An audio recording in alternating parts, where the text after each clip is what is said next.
నిజామాబాద్ జిల్లాలో ఎర్రజొన్న రైతులను వ్యాపారుల కుట్రల నుండి రక్షించాల్సిన అవసరం ఉందని బాల్కొండ ఎమ్మెల్యే వేముల ప్రశాంత్ రెడ్డి అన్నారు. సీజన్ ప్రారంభంలో క్వింటాకు 3,850 ధర ఉన్నప్పటికీ వ్యాపారులు ఒక్కసారిగా 3,450కి తగ్గించడం రైతులపై అన్యాయమని గళమెత్తారు. రైతులకు కనీసం 4,000 ధర లభించేలా ప్రత్యేక నిఘా యంత్రాంగం ఏర్పాటు చేయాలని, అవసరమైతే పెద్ద ఎత్తున పోరాటానికి సిద్ధంగా ఉండాలని హెచ్చరించారు.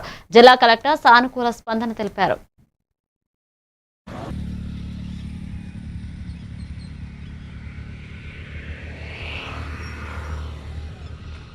రిగార్డింగ్ ఈ ఫాడర్ జవార్ ఉంటుంది కదా మేడం, యాక్చువల్గా ఏంటంటే Armoor constituency, Balkonda constituency, Nizamabad rural constituency, ఈ 3 కాన్స్టిట్యున్సీలలో ఫాడర్ జవార్ పెడతారు మేడం.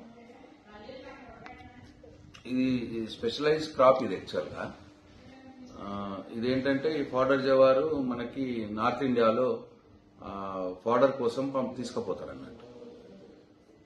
సో ఈ సీడ్ కంపెనీసే వాళ్ళు సీడ్ ఇచ్చి వాళ్ళే మంచి రేట్ ఇచ్చి తీసుకొని పోతారు అన్నట్టు మేడం. సో ఈసారి ఏమైందంటే యాక్చువల్లీ 33,000 acres లో వేయాల్సి ఉండగా 22,000 acres లో వేసినారు మేడం. అంటే 66% వేసినారు, తక్కువ వేసినారు ఈసారి. సో తక్కువ వేస్తే డిమాండ్ బాగా వస్తుందని రైతులు ఎక్స్పెక్ట్ చేసినారు మేడం. 4,000 రూపీస్ క్వింటాల్కి వస్తుందని ఎక్స్పెక్ట్ చేసినారు మేడం.